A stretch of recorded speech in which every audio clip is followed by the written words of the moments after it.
Howdy! Welcome to Art Corner with me, Miss Molly. Today we will be making a puppet theater out of a box. How many of you have a bunch of boxes lying around your house and nothing to do with them? This is a great way we can recycle and reuse things and make some really cool stuff. So the first thing you're going to need is, of course, your box. Second thing is you're going to need to ask a grown-up to cut out the hole of the box and a bottom slat. So this is the front, and I cut out a big hole. This is where our theater will be, and then this is where our puppets will come in. So you need to make sure that on the bottom you cut a slat or some sort of hole for your puppets to go through. I also put in a skewer or a stick here, and if this is the front, I put the skewer behind the hole here.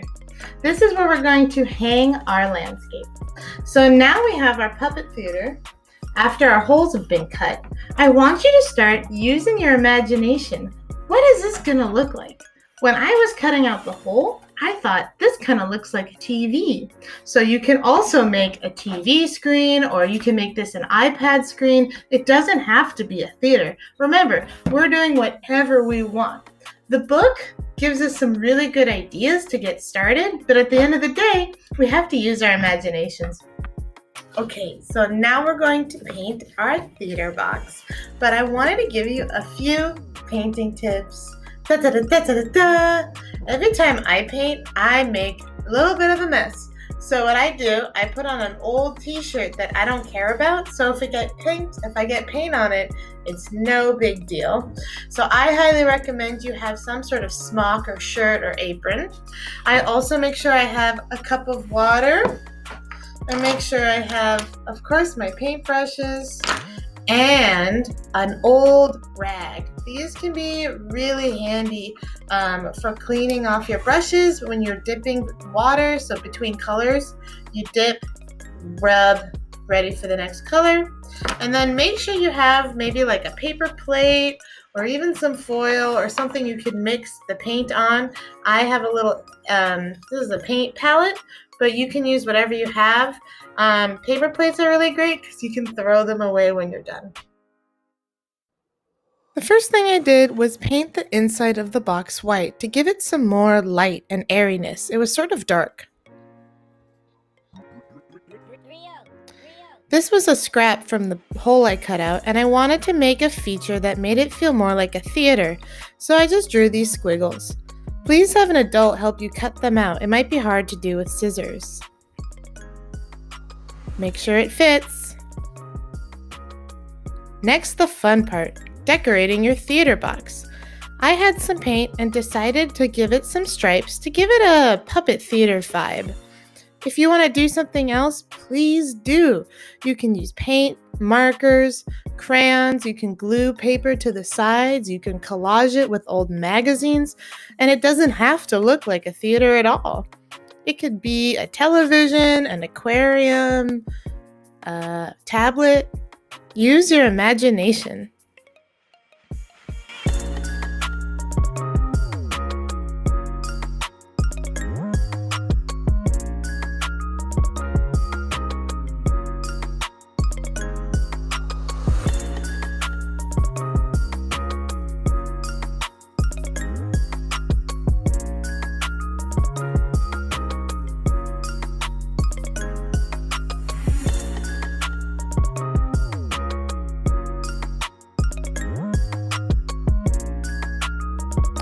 I then painted the outside frame black for no real reason.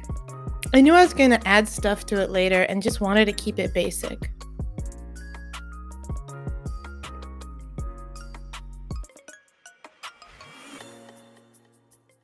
Now the other fun part, making your backdrop. This will literally set the stage for your theater puppets. What kind of story do you want to tell? Where will your characters be? I decided it'd be fun to have a nature scene so I could do animal puppets. I'm using a pencil in case there's anything I want to change. Please make sure that the paper you're using will fit your box. I then colored it in with markers. You of course can color it in with whatever you want. Paint, crayons, colored pencil. If you don't like drawing, you can also cut out cool pictures from magazines and make your own background. Or you could print something out. There are many options. And these backdrops will be interchangeable, meaning you can make many different scenes and it's really easy to change them in our theater box. So think about your story.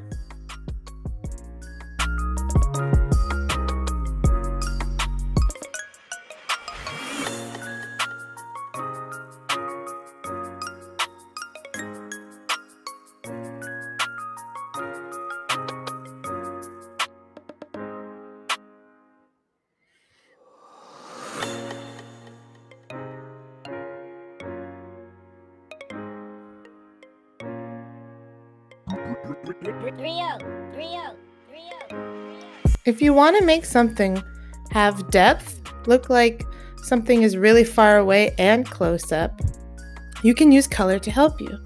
The grass in the background is a lighter color than the grass in the front. This makes it feel like the mountains and the hill are way behind the trees and the flowers. Next time you're outside, see if this is true. Are mountains far away, lighter or darker than the ground in front of you? I then decided to cut out my landscape. This wasn't in the book, it was just something I felt like doing. I had this beautiful piece of blue paper that reminded me of the sky, so instead of trying to color in the sky, I just glued it. Then you can also add sun and clouds and whatever else you want.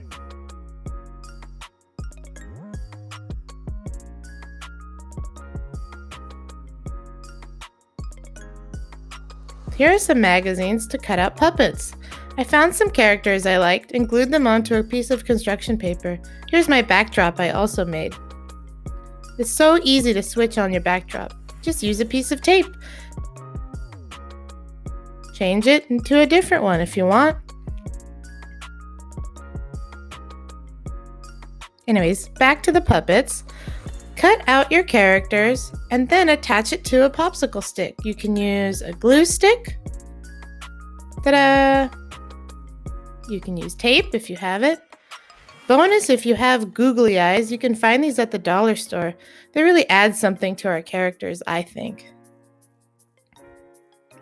If you don't have magazines, of course you could draw your own. I'm going to do some animals because of my nature scene, but you can have fantastical characters, anything you dream of.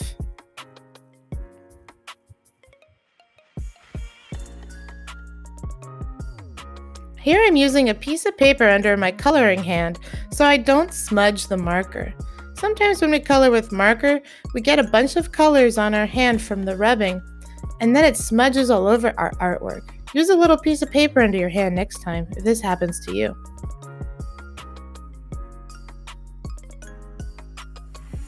I then cut out the pieces to attach to a piece of construction paper. You don't need to do this, but it makes it less flimsy. Sometimes a piece of paper on its own could be a little bit flimsy. So if you have any construction paper, it might be good to do. I had some pom-poms, also from the dollar store, and thought they'd be a fun pattern around the frame of my theater. Here I am lining them out, making sure I have enough for my pattern of each color. I then use a glue stick to attach them, but I don't know if the glue stick's strong enough, so I then find some white glue. Remember, if you use white glue, you have to let it dry before you mess with it.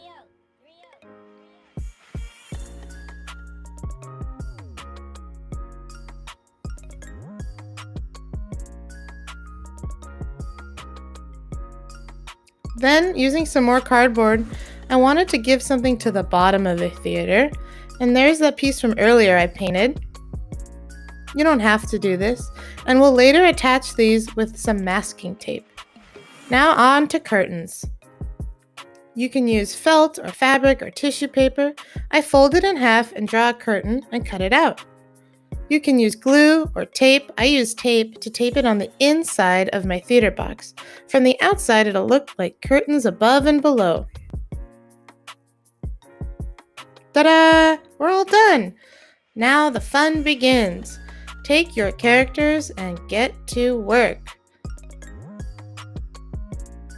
I just had the box on the edge of the table where the slat was easily accessible, and you could use tape to tape it to the table too. I also think it would be easy to have a slat on the top. There are a lot of good points that this book made, but it was mostly good jumping off points. If you feel inspired to do anything differently as you create, follow your gut. This is your project. If you want more projects like this, check out I Am Not a Box.